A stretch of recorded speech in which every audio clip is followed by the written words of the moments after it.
The history of Jack the Giant Killer. Today's classic tale is from the Blue Fairy Book, a collection of tales assembled and translated by Andrew Lang, published in 1889. In the reign of the famous King Arthur there lived in Cornwall a lad named Jack, who was a boy of a bold temper, and took delight in hearing or reading of conjurers, giants and fairies, and used to listen eagerly to the deeds of the knights of King Arthur's Round Table. In those days there lived on St. Michael's Mount, off Cornwall, a huge giant, 18 feet high and 9 feet round. His fierce and savage looks were the terror of all who beheld him. He dwelt in a gloomy cavern on the top of the mountain, and used to wade over to the mainland in search of prey, when he would throw 6 oxen upon his back, and tie 3 times as many sheep and hogs round his waist, and march back to his own abode. The giant had done this for many years, when Jack resolved to destroy him. Jack took a horn, a shovel, a pickaxe, his armor, and a dark lantern, and one winter's evening he went to the mount. There he dug a pit 22 feet deep, and 20 broad. He covered the top over, so as to make it look like solid ground. He then blew his horn so loudly that the giant awoke and came out of his den crying out, "You saucy villain, you shall pay for this, I'll broil you for my breakfast." He had just finished, when, taking one step further, he tumbled headlong into the pit, and Jack struck him a blow on the head with his pickaxe which killed him. Jack then returned home to cheer his friends with the news. Another giant, called Blunderbore, vowed to be revenged on Jack if ever he should have him in his power. This giant kept an enchanted castle in the midst of a lonely wood, and some time after the death of Cormoran, Jack was passing through a wood, and being weary, sat down and went to sleep. The giant, passing by and seeing Jack, carried him to his castle, where he locked him up in a large room, the floor of which was covered with the bodies, skulls and bones of men and women. Soon after the giant went to fetch his brother, who was likewise a giant, to take a meal off his flesh, and Jack saw with terror through the bars of his prison the 2 giants approaching. Jack, perceiving in one corner of the room a strong cord, took courage, and making a slip knot at each end, he threw them over their heads, and tied it to the window bars. He then pulled till he had choked them. When they were black in the face, he slid down the rope, and stabbed them to the heart. Jack next took a great bunch of keys from the pocket of Blunderbore, and went into the castle again. He made a strict search through all the rooms, and in one of them found 3 ladies tied up by the hair of their heads, and almost starved to death. They told him that their husbands had been killed by the giants, who had then condemned them to be starved to death, because they would not eat the flesh of their own dead husbands. "Ladies," said Jack, "I have put an end to the monster and his wicked brother, and I give you this castle and all the riches it contains, to make some amends for the dreadful pains you have felt." He then very politely gave them the keys of the castle, and went further on his journey to Wales. As Jack had but little money, he went on as fast as possible. At length he came to a handsome house. Jack knocked at the door, when there came forth a Welsh giant. Jack said he was a traveller who had lost his way, on which the giant made him welcome, and let him into a room where there was a good bed to sleep in. Jack took off his clothes quickly, but though he was weary he could not go to sleep. Soon after this he heard the giant walking backward and forward in the next room, and saying to himself, "Though here you lodge with me this night, you shall not see the morning light. My club shall dash your brains out quite. Say you so?" Thought Jack. "Are these your tricks upon travellers? But I hope to prove as cunning as you are." Then, getting out of bed, he groped about the room, and at last found a large thick billet of wood. He laid it in his own place in the bed, and then hid himself in a dark corner of the room. The giant, about midnight, entered the apartment, and with his bludgeon struck many blows on the bed, in the very place where Jack had laid the log, and then he went back to his own room, thinking he had broken all Jack's bones.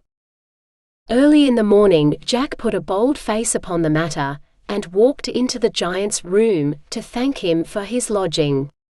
The giant started when he saw him and began to stammer out, "Oh, dear me, is it you? Pray, how did you sleep last night? Did you hear or see anything in the dead of the night?" "Nothing to speak of," said Jack carelessly. "A rat, I believe, gave me 3 or 4 slaps with its tail and disturbed me a little, but I soon went to sleep again." The giant wondered more and more at this, yet he did not answer a word, but went to bring 2 great bowls of hasty pudding for their breakfast. Jack wanted to make the giant believe that he could eat as much as himself, so he contrived to button a leathern bag inside his coat, and slip the hasty pudding into this bag, while he seemed to put it into his mouth. When breakfast was over, he said to the giant, "Now I will show you a fine trick. I can cure all wounds with a touch. I could cut off my head in 1 minute, and the next put it sound again on my shoulders. You shall see an example." He then took hold of the knife, ripped up the leathern bag, and all the hasty pudding tumbled out upon the floor.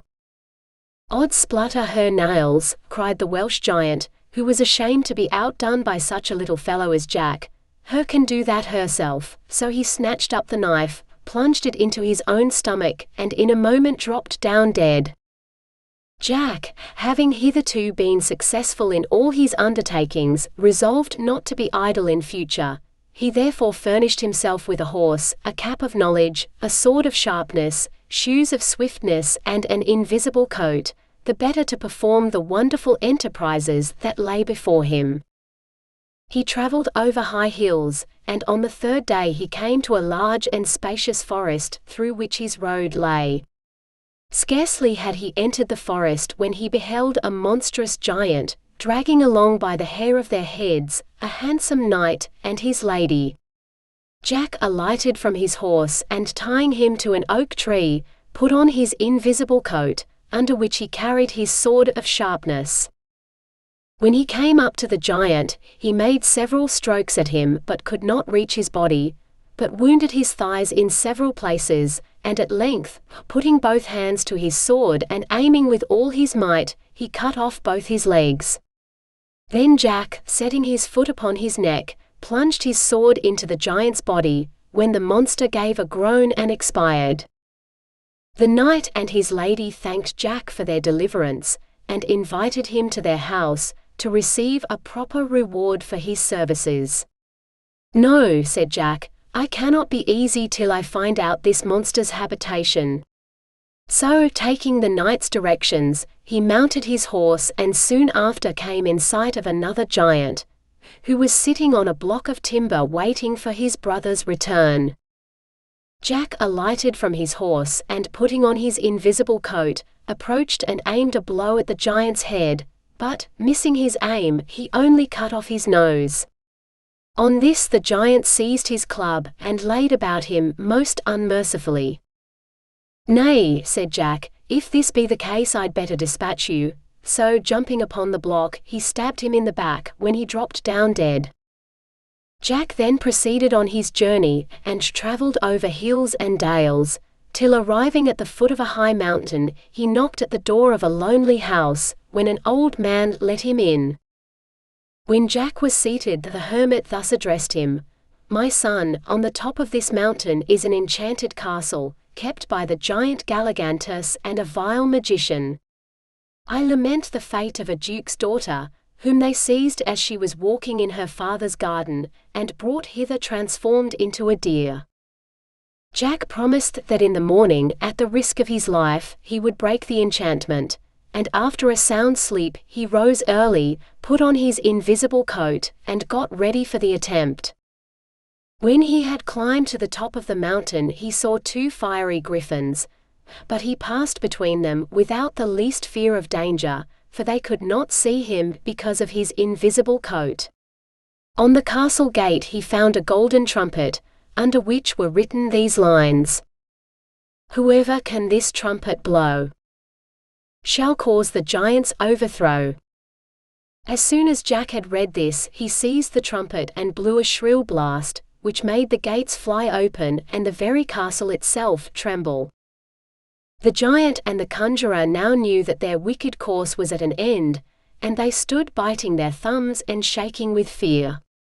Jack, with his sword of sharpness, soon killed the giant, and the magician was then carried away by a whirlwind, and every knight and beautiful lady who had been changed into birds and beasts returned to their proper shapes. The castle vanished away like smoke, and the head of the giant Galligantus was then sent to King Arthur. The knights and ladies rested that night at the old man's hermitage, and next day they set out for the court. Jack then went up to the king, and gave his majesty an account of all his fierce battles. Jack's fame had now spread through the whole country, and at the king's desire, the duke gave him his daughter in marriage, to the joy of all his kingdom. After this the king gave him a large estate, on which he and his lady lived the rest of their days in joy and contentment.